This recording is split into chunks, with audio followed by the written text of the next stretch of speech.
The camera switched on and the channel greeting rolled out as B-rank hunter YouTuber Kang Do-chol welcomed his subscribers to the Any Raid channel, where he normally flexed his dungeon runs, and he casually smiled while announcing that today's target was a C+ arachne. He pointed at the cluster of spiders and explained that arachnes always moved like ant colonies and counted as arthropods. Then he shut his eyes in a dramatic moment and said they didn't look like earth spiders at all, because these things normally opened with web spitting instead of rushing straight in. That statement aged badly because the spider immediately charged him, and one of them almost skewered him with its stinger, but Do-chol blocked it and shouted that the plan was ruined and the footage would probably need to be edited out later. The guy behind the camera, our main character, Mung Si-woo, who handled filming and editing, watched in shock and thought there was no universe where arachnes should behave like this, since their fighting style revolved around trapping the opponent with webs first and injecting poison into a helpless target rather than sprinting at prey like lunatics. Do-chol grinned in irritation and rushed forward while promising they would have a little talk later. Then he sliced an arachne apart, followed by another and another, until he jumped into the air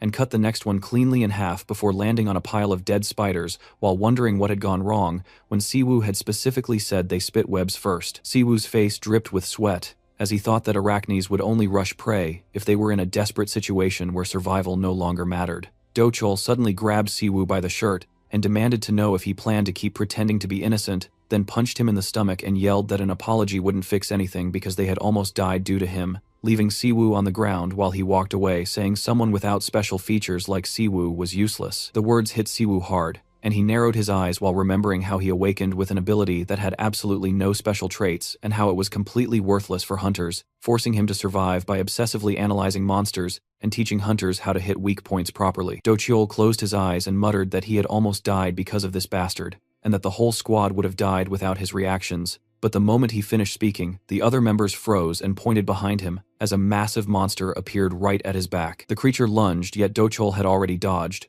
and the entire squad broke into a terrified sprint because the thing was a huge elite monster that outpaced them easily. While running, Do-chol dropped his sword and realized he needed bait to escape, then glanced at Si-woo and decided he would be the bait before kicking him in the face as Si-woo screamed and shut his eyes. Do-chol turned and said that since Si-woo had provided wrong info, he should deal with the consequences, leaving Si-woo on the ground, gritting his teeth until his eyes widened in horror upon seeing the giant monster standing right in front of him, while his body refused to move. The monster roared with its jaws wide open, and Si-woo's mind instantly drifted back to the hospital, where his mother lay in a bed, reaching toward him and telling him he had to protect his younger sister, and that memory hit him so hard that he snapped back and realized he absolutely could not die here. He grabbed the sword with shaking hands and told himself he had to survive for his sister as the monster drew close, and he swung the katana with everything he had, while yelling that he would survive no matter what. Suddenly, a violent explosion erupted and threw him backward, and when he looked to the side, he saw a young blonde man in a red cloak standing with a raging aura while wiping sweat from his chin, just as another explosion thundered behind them. The blonde man glanced back while a guy covered in tattoos with a purple aura shouted that he would find his opponent anyway before leaping forward, and a gray-haired fighter charged his fist with gathered energy while yelling that his opponent needed to stop running. The man in red swung as both two clashed so fiercely that Si-woo could only watch from the sidelines, questioning who these people were and why they were fighting. Then a massive explosion shook everything again, and he covered his face while trying to understand what was happening as both fighters were knocked back. He stared at their faces and realized these were the kinds of monsters who could make even elite creatures tremble, then watch them move at an impossible speed. As the man in red attacked again, and shockwaves burst across the battlefield, the villain grinned with sick confidence and smashed the red-cloaked man into a rock with a blast that set everything ablaze. The blonde man wiped his face again, saying they still had a long way to go before anything ended. He aimed his hand forward to charge an attack, while the villain charged his own, and both fired massive blasts that collided and filled the entire area with blinding energy, as the villain yelled that neither of them would walk away unharmed, but the blonde only smiled and said he didn't care. Then he turned toward Si-woo and said he had left this possibility open, which stunned Si-woo because the man apologized for dragging him into this mess, while the villain sneered and said they were all going to die here as the energy kept building. Another explosion erupted, then another, each one shaking the ground as the blonde smiled while the villain screamed in agony, and Si-woo barely kept himself standing as a shockwave almost slammed into him. At that moment, the blonde man said he would leave something for him, and a shield appeared in front of Si-woo just in time to block the explosion. The cave was completely dark, and the only light came from a faint fire, while Si-woo stood there untouched, trying to figure out what the hell had just happened. He lifted his head in confusion, then stepped back and felt something under his shoe before glancing down to see a working smartphone lying on the ground, as if someone had casually dropped it there. He picked it up, wondering why a random phone would even be inside this cave, and right then a notification pinged, announcing the confirmation of a new manager. A connection check started on its own, and the system declared that the manager position change was now complete as an unfamiliar aura wrapped around Siwoo, making his eyes sparkle with sudden intensity. The screen shifted into a GodTube splash animation that greeted him like he was some new recruit stepping into a job he didn't even know he had. Meanwhile, outside the cave, sunlight hit the exhausted crew as they sat on the ground breathing heavily, while Dochol lowered his head and muttered about how insanely lucky he was to survive an elite monster in a measly C+ dungeon. His teammates cheered him up, saying they only lived because of him, and even praised the idea of using Siwoo as bait like it was some big brain play, which made Dochol grin proudly and claim he had obviously planned for that outcome. That confidence cracked instantly when his eyes shot wide open after Siwoo suddenly appeared behind him, with a fist already mid-swing and inches from smashing his face. Though Dochol managed to block it with his elbow at the last second, he slapped Siwoo back and reminded him he was only an F rank, causing blood to drip from Siwoo's mouth, while Dochol smirked and said he should be grateful he survived, because he honestly didn't want to bother finding a new editor. Siwoo stared up at him and asked if Dochol seriously believed he would keep working for the guy who literally tried to kill him, but Dochol jabbed him with an elbow again and claimed Siwoo had been the one begging and crying for money to pay his sister's medical bills, insisting that he helped him purely from generosity, so Siwoo owed him loyalty. Siwoo brushed his hand away and picked up the camera, explaining that he had the entire clip of Dochol abandoning him to die, and that posting it would definitely pull massive views. Dochol shut his eyes and said he could just kill him right here, but Siwoo narrowed his own eyes and pointed out that Dochol would go straight to prison and lose his entire hard-earned channel the moment he did that. The hunter's eyes went red with rage as he warned that if the video ever got uploaded anywhere, Siwoo's sister wouldn't be safe. After he spat out the threat, he turned away and shouted that he would just find a new editor, but Siwoo frowned and told him that Dochol had no idea what would happen to him if he even thought about touching his sister. After some time, Siwoo sat alone in his room studying the strange phone he had picked up earlier, and he tapped through the interface while wondering how a platform like this even existed when it let anyone upload whatever they wanted. He kept scrolling and noticed that out of all the channels available, the ones dominating the platform were hunter channels, where he saw knights battling Lucifer, Thor wrestling the world serpent, and even mythical gods showing up like regular content creators. He stared at the screen, trying to process whether these beings were actually controlling their channels, and he remembered the man in the red cloak while wondering why that guy had given him this phone in the first place. He set the device down for a moment because everything felt overwhelmingly confusing, then rested his hand on his chin while imagining what it meant if gods were actually running channels the same way influencers used YouTube. He cracked a small smile, thinking that gods probably started with at least 1 million followers just by existing, and he picked the phone back up saying it didn't look too bad, and maybe he should try messing around with it. He opened a channel belonging to a Chinese sage, and the system suddenly told him he could watch a lecture to participate, which would grant the S+ rank trait called Insight. Siwoo lifted his eyebrows in shock as another notification appeared, saying he had subscribed to Zhuge Liang, the legendary Chinese strategist from the Three Kingdoms era, and immediately, the system declared that he had obtained S+ Insight. A bead of sweat rolled down his cheek because S+ traits were considered theoretical classifications rather than real, and he remembered the 13 heroes who fought the Demon Lord, since people speculated those figures might have possessed S+ abilities. He looked down at his phone again, wondering if he had somehow gained that level of power just by hitting subscribe, then checked his hand, expecting some kind of instant change, yet feeling nothing at all. He rubbed his chin again and assumed the trait probably enhanced observation and intelligence, making it hard to notice immediately. Then he saw a channel run by Hercules who was offering free personal training showing how to uproot Zeus's entire house, and Siwoo hit subscribe thinking he might feel the difference afterward. The system instantly declared he had obtained SS rank superhuman strength, and Siwoo accidentally smashed the table with a light tap, destroying his laptop and leaving him speechless at the possibility of actually gaining an SS rank trait. He folded his arms in disbelief because he had achieved an SS rank trait just by subscribing, and he clutched his head and yelled that he had absolutely no idea what was going on with GodTube at this point. The system suddenly informed him that insight had increased slightly due to his constant thinking, reaching 0.1%, which made him glance at the phone and wonder if he needed to reach 100% to fully master the ability. He clicked on Hercules' training video and watched a massive crowd react as the hero ripped a stone pillar straight from the ground then squatted with it while yelling about how amazing everything felt as the earth around him cracked under the pressure. Hercules lifted the column overhead and roared with ridiculous strength, leaving Siwoo's jaw hanging open before he quickly pressed unsubscribe, saying now he understood why Hercules had only one subscriber and that he could never do something like that. The system refused his attempt to unsubscribe, and Hercules pointed directly at him while shouting that he could come anytime he wanted, but leaving was impossible, which made Siwoo grin in disbelief, wondering why the hell he wasn't allowed to unfollow the guy. Suddenly his phone rang and Dochol's name showed up, making Siwoo glare at the screen and question why that bastard was calling him after everything that happened. Dochol sat on a chair talking casually and said he thought Siwoo had blocked him, while Siwoo coldly told him to just say what he wanted. Yet Dochol smirked and claimed he knew Siwoo had no other place to go. Siwoo held the phone to his ear, while Dochol explained he had called about some business and told Siwoo not to act hostile because they had worked together for a long time. But Siwoo snapped back, telling him to hurry and stop wasting his time with useless small talk. Dokyo leaned back, saying that the SH group wanted to stream together, and he was inviting Siwoo to join the project, which stunned Siwoo enough to imagine their skyscraper headquarters, and recall that SH was Korea's #1 financial company, whose chairman's granddaughter had recently awakened hunter traits. Siwoo lowered his head silently,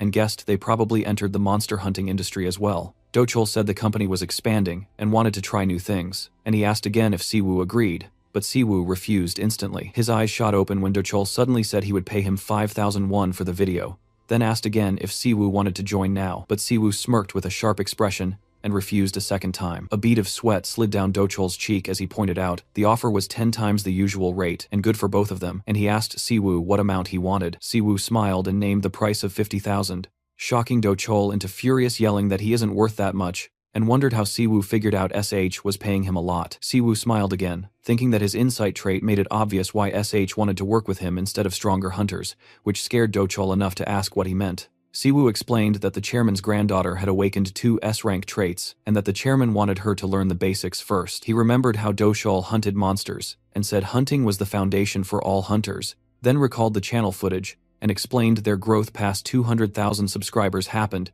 because Siwoo had created unique strategies for monster fights. Siwoo tapped his head and said Dochol received the chairman's offer not because of his strength but purely because of Siwoo's knowledge. And although Dochol frowned, saying 50 million was too much, Siwoo's eyes widened and he asked if the guy really didn't want to pay. Dochol grinned nervously and stuttered, but Siwoo tossed the phone onto the table, saying Dochol could try handling things alone and that otherwise he would need to start looking for someone else. The next day, Siwoo and Dochol stood inside a B-rank dungeon, and Siwoo asked when the rest of the payment would finally be transferred, while Dochol stared at his phone and said he would send everything once the raid ended. They both turned around as Han Charin, the granddaughter of SH's chairman, approached and confidently announced she was ready to join their raid, which made Siwoo's eyes widen because she was unbelievably beautiful, and he quietly thought getting close to someone like her would be insanely difficult. The team moved deeper into the dungeon, and Siwoo told himself he just needed to finish the job and secure his money. But they stopped when they saw a massive monster with a purple aura standing ahead of them. Charon stepped forward and identified it as a black troll, while Dochol repeated the same information Siwoo had once told him about how black trolls had almost immortal regeneration and inexperienced hunters could easily die if they didn't understand how to kill them. He imagined the troll's attack pattern and repeated the standard strategy everyone knew, which required tearing apart the black troll's whole body before destroying the heart and cutting its head off before regeneration kicked in. Before he even finished explaining, Charon went straight for her sword and sprinted forward without hesitation, leaping into the air with zero doubt in her eyes as she plunged her blade directly into the monster's heart before ripping it out and immediately blowing off its head. She turned around, telling the stunned guys that it was easy, and Dochol cheerfully said he hadn't expected her to execute the technique so flawlessly with minimal experience, praising her like a stereotypical S-rank prodigy. Charon flicked the blood off her blade while Siwoo noticed the weapon's black shine and asked about its cost, since he had heard rumors about that sword named Aurelian, and Charon casually responded that it was around 20 billion, which left both guys with their mouths hanging open. She pointed toward the passage, telling them to continue since they shouldn't end the raid with only one black troll, and an hour later they were still inside the dungeon with blood pooling under Charon's feet as she mentioned she was beginning to understand things better. She turned around saying there were no trolls left so they could end here, while Dochol bowed and praised her work, although inside he panicked because he thought this would be his chance to impress the Hunters Guild, but he had achieved nothing and now believed Siwoo had basically robbed him of 50,000. Siwoo noticed Dochol sweating in panic and smirked to himself, yet the expression vanished when a violent roar echoed through the dungeon as something massive approached. Charon looked upward, trying to see what caused it, and Dochol immediately tried to act knowledgeable, saying the creature's size meant it had to be an elite monster, but Siwoo mentally realized this wasn't just a regular elite because a gigantic troll landed in front of them, with glowing red eyes and viciously sharp teeth,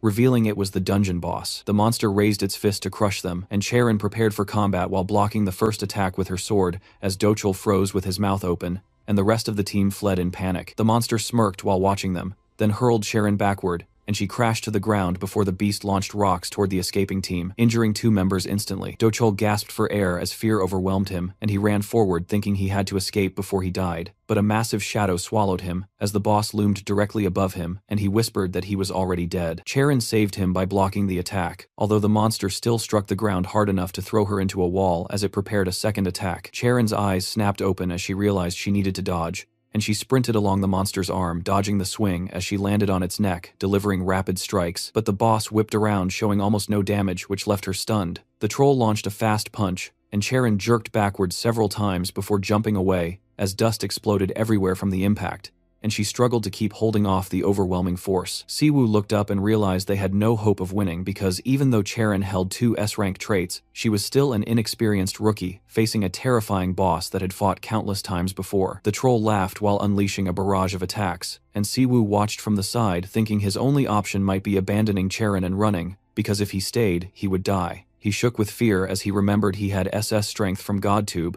and wondered if he should test it, but before deciding he saw Dochol sprint past him with terror on his face, while Siwoo stared in disappointment and disbelief as the man ran for his life. Meanwhile, Charon kept blocking the troll's relentless blows with sheer willpower, and a bead of sweat ran down Siwoo's cheek as he realized they still couldn't win. Freezing in absolute terror, while thinking he needed to escape or he would die, he dashed to the side, deciding to run, but the moment he turned back, his fear spiked so sharply that he screamed loudly and drew the monster's attention directly toward him. He stared ahead with a tense expression, knowing money and fame meant nothing if he died here, and the boss roared while swinging another massive fist, as Charon barely held on with gritted teeth. Siwoo clenched his fist and charged it with a bright blue aura as he ran forward, telling himself that if he ran now, he'd be no better than that coward Dochol. His punch slammed into the monster's arm so hard it kicked the limb backward, enraging the boss, and leaving Charon shocked because she had no idea how Siwoo managed to deflect the attack. She looked at his back, glowing with a blue aura, while a translucent warrior outlined in blue appeared behind him like a guardian spirit,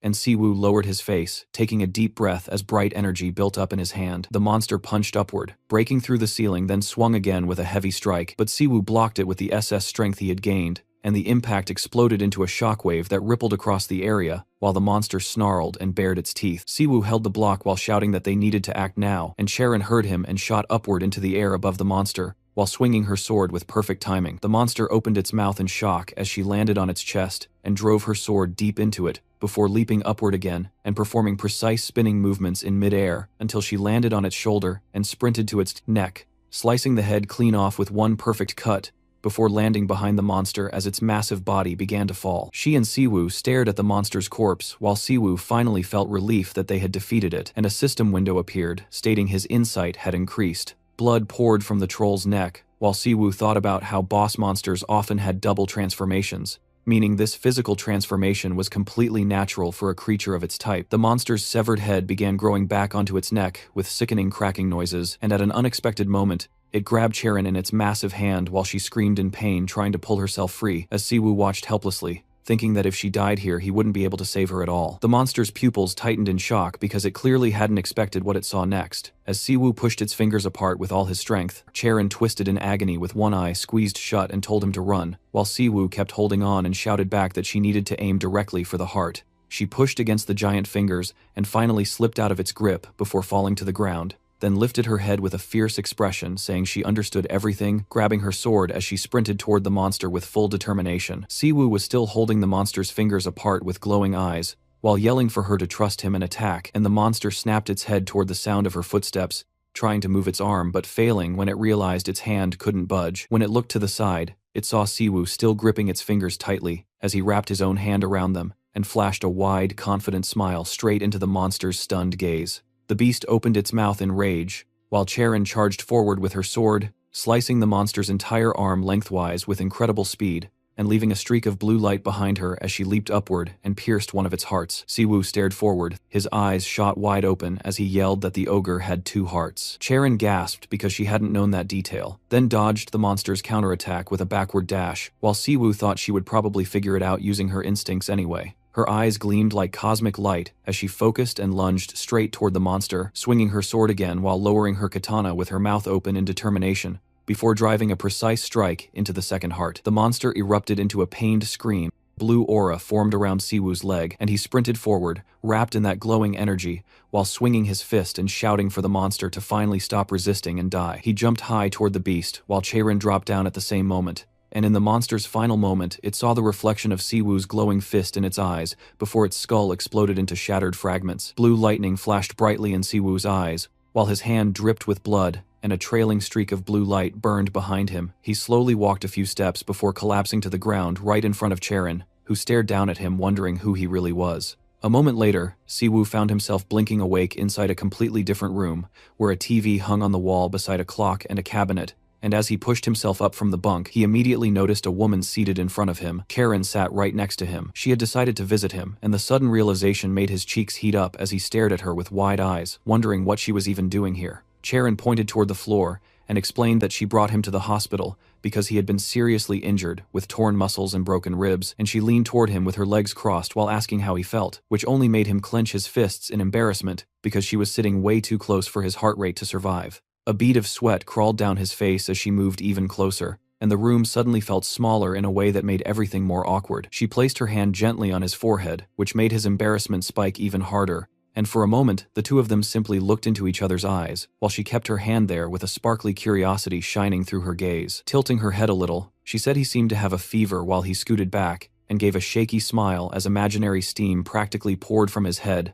and she then asked his name since they had never properly introduced themselves. With red cheeks, he wondered how she didn't know it already, since she must have seen his information when he was brought into the hospital. But Charon looked away awkwardly and said she had wanted to hear it from him directly. Siwoo tilted his head forward in surprise because it felt like she had somehow read his thoughts, and he realized that her S-rank sixth sense probably allowed her to pick up on things without him saying a word. She turned to face him fully again and said that he was probably still in a daze from just waking up, but she wanted to make him a proposal. And Siwoo leaned closer, asking what kind of proposal she meant. With her hands resting neatly on her knees, she asked if he wanted to join her team, and Siwoo stared back into her eyes, wondering if she only wanted him because he fought an ogre earlier. Then everything froze for a second, as she casually mentioned offering him an annual salary of 1 billion won, making him snap upright, with his mouth wide open and hand raised in pure shock, while she added that they would also split all monster loot equally. His grin faded when Charon mentioned hearing about his younger sister suffering from a blood disease, and said her team could cover the medical expenses so he wouldn't have to shoulder the burden, which cast a dark shadow across his expression as he lowered his head without a word. He eventually lifted his gaze and asked what he had done to deserve something like this, and Charon leaned in slightly as she explained with a confident look that she wanted him to create strategies for her, finishing with the fact that she needed someone who could plan out tactics for every monster she would face from now on. Night finally settled outside, and the ward fell into complete silence while Siwoo lay on his pillow, staring at the ceiling, wondering if he was stupid for refusing her offer at all. The memory replayed in his mind like a soft rewind, showing him sitting across from Charon while explaining the reason for his refusal, and she had listened with calm surprise before telling him she understood perfectly. She added that if he ever changed his mind, he only needed to tell her because she still owed him for saving her life, and she planned to repay that debt by covering his sister's medical bills. But Siwoo kept thinking that before accepting any deal, he needed to test what GodTube could really do, since it belonged to gods who casually turned S-rank hunters into background characters without breaking a sweat. Turning his head toward the side, he looked at his little sister sleeping with her eyes closed, and he knew he couldn't chain himself to a decision too fast when her future depended on something more unpredictable. She lay motionless on her back, while he remembered the day she was caught in a sudden dungeon outbreak long ago, ending up with a rare blood disease modern medicine couldn't cure, only suppress. His mind filled with images of thick medical books, jars of rare ingredients, glowing blue crystals, and old monster skulls displayed on red cloth, all of them expensive beyond belief, yet necessary for any true cure. Opening his laptop, he muttered that he would need an insane amount of money, and in the meantime he still had to finish editing today's video. On the screen, Do Chol stood frozen as Charon fought the monster, and Siwoo's eyes widened again, remembering how she casually mentioned her sword being worth 20 billion. He scratched his chin thinking he could forge equipment and sell it himself, imagining a cinematic shot of him as a blacksmith forging a blade with supernatural strength, earning billions in record time. But as he lifted his phone, he made a frustrated face because he only had one free subscription left, and if he wanted another one, he would need to pay 1,000,000 won. He stared at the GodTube page where Hephaestus held a massive hammer, and Siwoo realized subscribing to the god of smithing was the only way to learn metallurgy and weapon crafting. He pressed the subscribe button with a dramatic tap and stared at his phone in shock as a system window appeared telling him he had obtained SS-class metallurgy. Inside Hephaestus's forge, piles of ingots and ore filled the background, and the god's hand slammed a blacksmith hammer against Mjolnir, while shouting with blazing eyes that weapon upgrades required absolute courage and no fear of failure. Siwoo flinched as Hephaestus roared that people these days had zero guts and needed to accept that their weapons might break. Several system windows appeared stating that his incorrect knowledge of metallurgy had been fixed and that his mastery of god-level metallurgy had increased. The next morning arrived and the scene moved to a quiet street where a small playground stood under the early sunlight, and Siwoo hung from the horizontal bar with one hand before pulling himself up using only that single arm with steady strength. Two nurses passing by looked at each other in surprise and whispered about how much his body had improved, saying the doctor mentioned that Siwoo's recovery was unbelievably fast even for a hunter and that he could be discharged tomorrow. Siwoo looked away, pretending not to listen, though he absorbed every word and reflected on how he was being discharged way sooner than he expected, since he assumed he would need weeks of training before being allowed to leave. Sweat rolled down his face as system windows flickered in front of him saying his skills were improving, and he visualized his muscle fibers stretching, while thinking that reckless use of super strength would destroy his arms just like last time, so training consistently was the only way to prevent it. Suddenly, his younger sister appeared behind him and called out gently, leaning forward with her hands folded behind her back, and saying she heard he would be discharged the next day, which made him laugh awkwardly and admit it was true. She placed her hand over her chest and closed her eyes while explaining how worried she had been when he first arrived at the hospital, because he looked like he was in critical condition. Then she opened her eyes slightly with a sad expression and glanced away. Still looking aside, she awkwardly pointed out that doctors originally said he would be hospitalized for months, yet he was somehow leaving after just a week, and Siwoo smiled with his eyes closed, thinking she was simply upset that he was getting discharged before her. He stepped closer and placed his hand on her head, telling her not to slack on treatment just because he wasn't around, and reassuring her she didn't need to worry about the medical expenses for now. She nodded and mentioned that she already knew she was receiving free treatment thanks to Charon Uni, and Siwoo made a painfully awkward face as he heard Charon's name with a weird expression, while his sister smiled brightly, saying,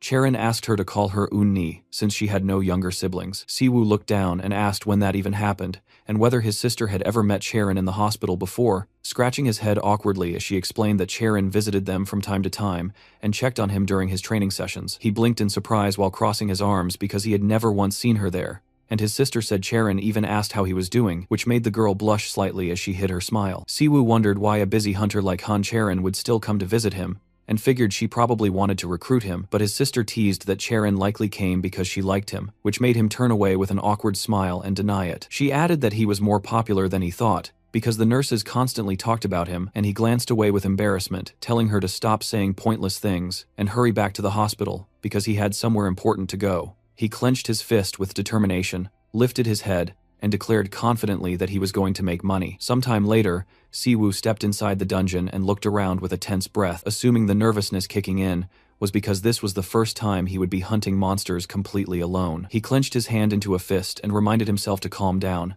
but his gaze shifted to the side when he sensed movement and realized the enemies were probably already here. A swarm of monsters suddenly appeared and began throwing projectiles, forcing him to sprint away, while he grinned slightly because he already knew these kinds of monsters acted in groups, yet he hadn't expected this many to show up at once. The goblins rushed toward him with weapons raised, and he dodged the first attack before launching his own punch, which instantly shattered one of them into pieces. He squinted one eye in disbelief because the monster had exploded way too easily, while the others froze in terror as he slowly approached with his head lowered and a sharp grin stretching across his face, telling them to hurry up and attack already. The scene shifted to a smithy filled with the bodies of monsters on the floor, and Siwoo wondering how much a master craftsman could make out of all these materials. The blacksmith, standing in front of him, shouted in frustration, asking what Siwoo expected him to do, since he had asked for proper ingredients, not a pile of scraps. The blacksmith, Seo Palguang, frowned and said he would at least teach him how to smelt, and ordered him to follow. Swinging his hammer with practiced force, the master shouted that he needed to pay attention because the hammer wasn't just about strength, and he thought back to how he had spent most of his youth studying metallurgy. He struck the blade and explained that even with high-grade materials, Creating A-rank or S-rank equipment was never easy. Siwoo stared with wide eyes as Palguang handed him the hammer and said he had demonstrated enough, so now it was Siwoo's turn. Watching from behind with his arms crossed, Palguang remembered how Siwoo never asked him to forge equipment, never asked to become an apprentice, and didn't even try joining a guild in exchange for rent. Instead, he simply asked to borrow the workshop, and the blacksmith had agreed, purely out of curiosity. Frowning slightly, the blacksmith realized he needed only one look at this young man holding a hammer to know what kind of talent stood in front of him. As he watched Siwoo swing the tool, he thought about how modern people treated metallurgy like a simple game skill, even though it had taken him 20 years to reach his current level. And worse, Siwoo kept checking his phone like he had watched enough videos to assume the craft would be easy, which made Palguang conclude that the kid was completely mistaken. The smithy door burst open as a girl entered with a bright smile, loudly announcing her arrival. The master, sitting on a chair, asked if it was So-eun, and she confirmed it by joking that no one else from the village would willingly come to a forge that smelled this terrible. Palguang told her she could let someone else handle this errand, since she always had to come in person, but she placed a hand on her hip and said she came herself because he was the best blacksmith in Korea. The blacksmith chuckled and said she sure knew how to flatter like a proper businesswoman. So-eun grinned while explaining she represented a company that only dealt with top-tier products, then reached into her backpack and said she brought the ingredients he requested, so now they only needed to discuss the price. Palguang answered that the blade was already wrapped in cloth because its edge was sharp and she needed to check it carefully, and she looked up, talking about some new delivery. She told with excitement that they were supplying equipment to the SH group this time, but the constant hammering noise was driving her crazy. She looked toward Siwoo and shouted at him to be quiet since they were trying to talk, crossing her arms while trying to figure out what he was even making. Picking up the blade, she joked, "If this thing could seriously be called a weapon." The blacksmith reacted immediately, asking what she meant, and So-eun said the blade was blunt,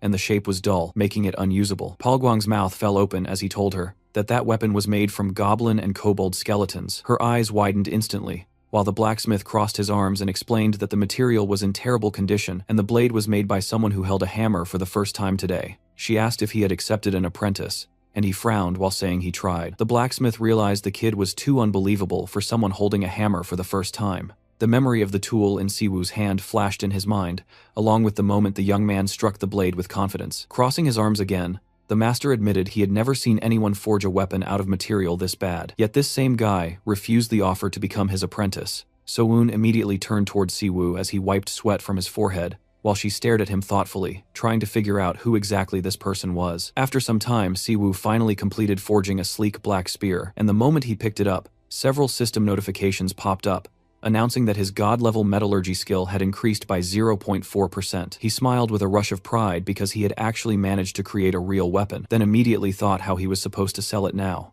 So-eun stepped up behind him and asked whether he genuinely planned to sell that blade, then held out her hand while introducing herself as Kim So-eun, a representative of the So-eun Company. Siwoo looked toward her and realized he had already heard about the company since it specialized in the hunting business and valued trust and reliability, making her a well-known figure in the entire industry. So-eun smirked as she explained that their company only dealt with the best products in Korea, so if he intended to sell the equipment, they would buy it immediately. Siwoo closed his eyes for a moment before asking how much they could offer, and she replied that she could pay 1 million won for a single weapon of that quality. He didn't waste a second and went straight back to hammering as if possessed, forging weapons non-stop, while So-eun used that growing pile of equipment to finalize a successful contract with the SH Group. Back at the workshop, So-eun beamed with excitement and exclaimed that the situation was absolutely magnificent before turning to Siwoo and announcing that their company had officially signed the contract with SH Group. She pointed toward him and shouted that everything changed from the moment they met him because the quality of the equipment was flawless, and without him she would have ended up in serious trouble. She grabbed his hands and thanked him earnestly,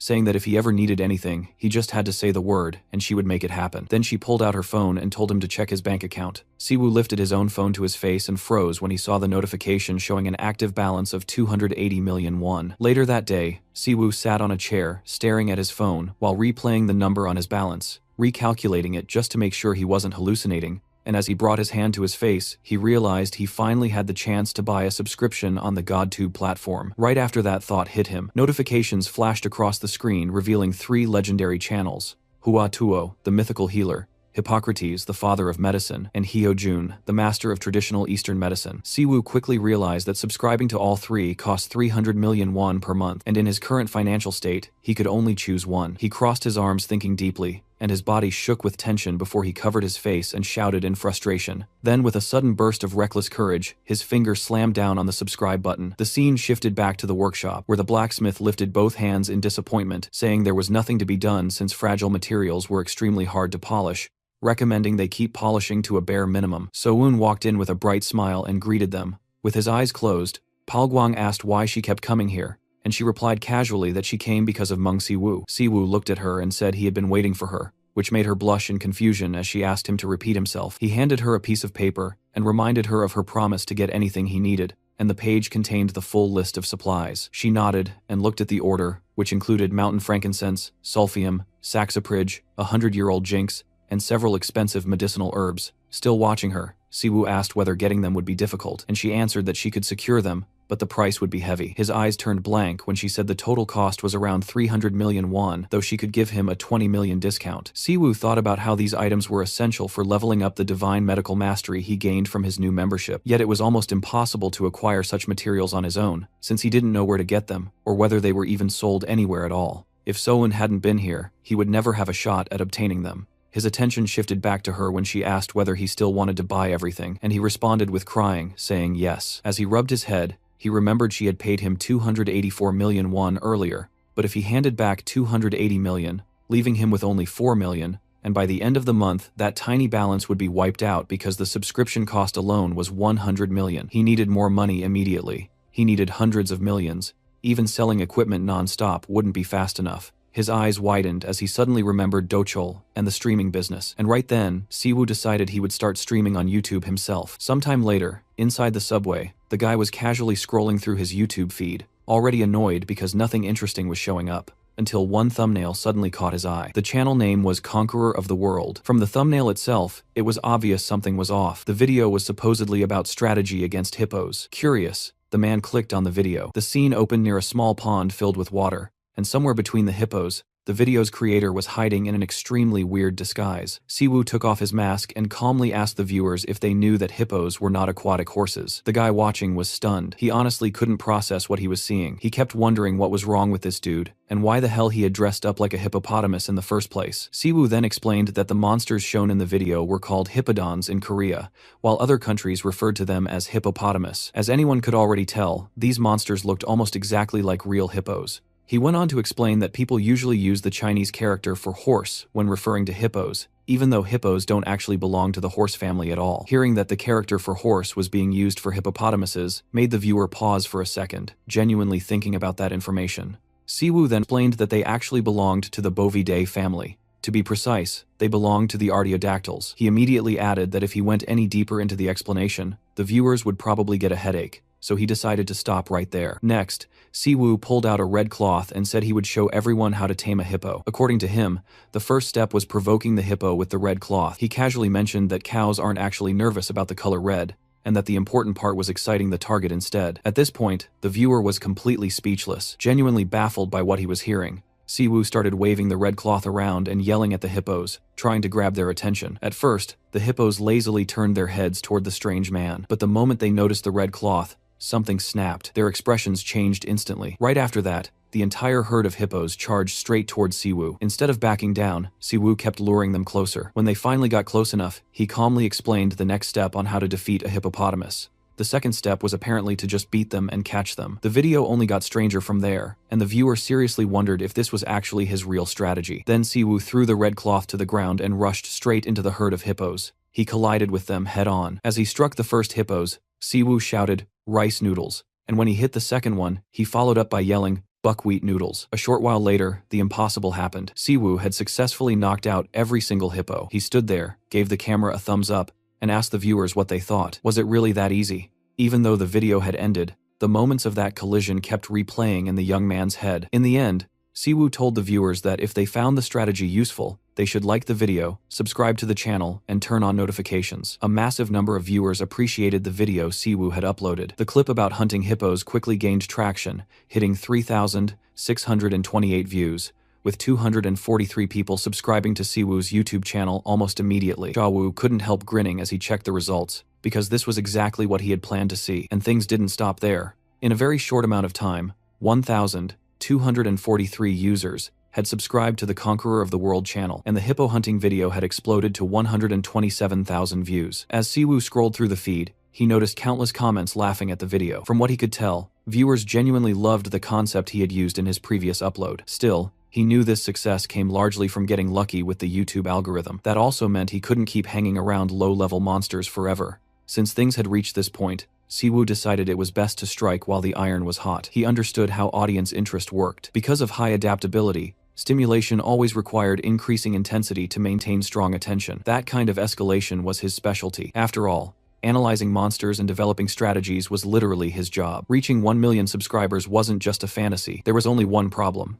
All of a sudden, Siwoo noticed blood dripping from his nose. Almost immediately after that, an overwhelming wave of fatigue hit him. Fighting to stay upright, he told himself that he still needed to edit the video. Dungeon rating and deliveries together were clearly too much. In the end, his body gave out. He staggered backward, fell to the floor, hit his head on the table, then painfully struck it again against a chair. Eventually, Siwoo collapsed completely. He had been pushing himself way too hard lately. Sometime later, Siwoo finally regained consciousness. The first thing he wondered was where he was. Then he realized he was staring at the ceiling of his own room. Sitting up on the bed and trying to piece things together, he figured out that he had passed out for a while, and his head was throbbing badly. Still, thanks to Hercules' super strength, it all ended with him barely managing to survive. Pinching his nose, Siwoo muttered that he needed to hurry up and edit the video. He pulled out his phone to check how long he'd been unconscious. To his shock, the time read 4:31 a.m. He realized he had been out cold for an entire day. That was when it hit him. If he kept going like this, he would die from exhaustion before making any real money. Because of that, Siwoo decided it was time to hire an editor. Sometime later, at Cafe Eden, Siwoo sat sipping a cold drink while reviewing suitable candidates. When he had written the job ad, he never expected so many people to apply. Maybe it was because of the high salary. The response was so intense that it felt like an idol audition. The base salary was 3 million won, with additional incentives depending on view count. As expected, money worked better than anything else, which was why he needed to choose someone who would make him the most money. Watching one candidate's sample video, Siwoo gave him a good rating. The sound effects were well-timed and funny, and his editing skills were clearly better than Siwoo's own. But it was already past 1 o'clock. Siwoo was starting to lose patience. Why hadn't this guy shown up yet? All he knew was that the candidate's name was Park Do-aku. Earlier, Siwoo had suggested that the 14th applicant meet him at the cafe at 1 p.m., and the guy had agreed. Even just from his name and the way he spoke, Siwoo had assumed he was an old-school guy. But that actually worked in his favor. Experience was exactly what he needed. Siwoo sent a message to Park Do-aku asking where he was, but the message remained unread. He assumed he was rushing over and hadn't had time to check his phone, so he decided to wait a little longer. But that patience didn't last. Before long, it finally snapped. Siwoo slammed his fist onto the table and muttered, wondering where the bastard was. Right at that moment, the cafe door opened, and someone hurried inside, apologizing for being late. A girl awkwardly asked if he was Mung Siwoo. She introduced herself as Park Do-gu, an aspiring YouTube editor. Seeing a girl standing there completely caught him off guard. He had imagined Park Do-gu to be some kind of gruff, old-school guy. Taking a seat, the girl apologized to Siwoo again. He asked why she was late, and more importantly, why she hadn't even read his message. She explained that she had been editing a video late into the night, then realized she had forgotten to pack her younger brother's picnic lunchbox. Because she was in such a rush afterward, she hadn't had time to read his message before coming straight there. Siwoo asked what she meant by editing a video. Do-aku replied that she was talking about the video she had attached to her application. Siwoo asked if that meant she had edited the video he provided in just 1 day. She corrected him, calmly saying that it hadn't taken her 1 day, but about 3 hours. Hearing that, Siwoo felt a strange kind of shock hit him. He had poured far more time into his own edits. Noticing his reaction, the girl wondered if something was wrong. Siwoo turned toward her. The girl, nervous and afraid, thinking she was about to be scolded, she shut her eyes and braced herself. Instead, Siwoo simply asked when she could start working. The girl apologized again, realizing she had completely misunderstood the situation, and said she could start right away. Siwoo thought about how it usually took him around 8 hours to edit a video. If each video only took her 3 hours, the efficiency alone was insane. He explained that, as stated in the ad, 2 videos per week was the standard. Sometimes he uploaded 3 videos, and if that happened, she would of course be paid extra. Siwoo reached out toward the girl, who was on the verge of tears, and told her that from now on, he would be under her supervision. Overjoyed, the girl slammed her head on the table in agreement, and shouted that she would work hard. Almost immediately after that, panic erupted. People rushed past them, shouting about a nearby underground breach. A warning echoed through the area, announcing that an underground breach had occurred. It was identified as a C-rank breach, and residents in the surrounding area were urgently advised to evacuate as soon as possible. A terrified Dioku shouted at her new boss that they should evacuate immediately, but instead of panicking, he smirked and calmly asked her if she wasn't the one who had just said she could start working right away. Dioku froze, completely unable to follow her boss's train of thought, and quickly apologized. Mangu casually blew a tampon of blood out of his nostril, then turned toward Dioku with that same relaxed smirk still on his face. He handed her his phone and told her to follow him. Confused and nervous, Dioku asked where they were even going. Siwoo simply asked her what she thought. Of course, they were going to make money. The moment Dioku realized where they were headed, she gasped in shock. Even so, she still ran after Siwoo. While moving, Siwoo shouted back at her about the video, reminding her to turn the camera on immediately. Right after that, orcs began pouring out from the dungeon gate. Charging straight toward them, Siwoo yelled, "Rice noodles, large portion," and in the next instant, he ripped a C-rank orc apart with a single blow. Turning toward the camera mid-fight, he reminded viewers not to forget to like and subscribe, and also to turn on notifications. Wiping orc blood off his face, Siwoo wondered to himself if this was finally how he would start making real money. Soon after, a group of hunters arrived at the site of the dungeon breach, and immediately began helping nearby civilians evacuate. Suddenly, they heard a scream, and an orc's severed head flew straight over their heads. The hunters froze in shock, completely confused about what they were witnessing. Right in front of them, a young man was brutally beating orcs with his bare hands while loudly shouting the names of different noodles. Before long, Siwoo finished off every orc that had emerged from the dungeon. He then climbed on top of the pile of bodies, raised his fist into the air, turned to the camera, and once again told viewers to like, subscribe, and turn on notifications. Back at home, Dioku began editing a new video for her boss. As she worked, she couldn't stop thinking about what she had just witnessed, wondering what the hell was going on and why he was so popular. The comments were filled with laughter at the shocked reactions of people around him, while others marveled at how the conqueror of the world had beaten C-rank monsters with nothing but his bare hands. Many also praised how clean and well-edited the video was. Even after finishing the edit, Dioku still didn't fully understand what was happening, but one thing was clear to her: her boss was a complete lunatic on YouTube.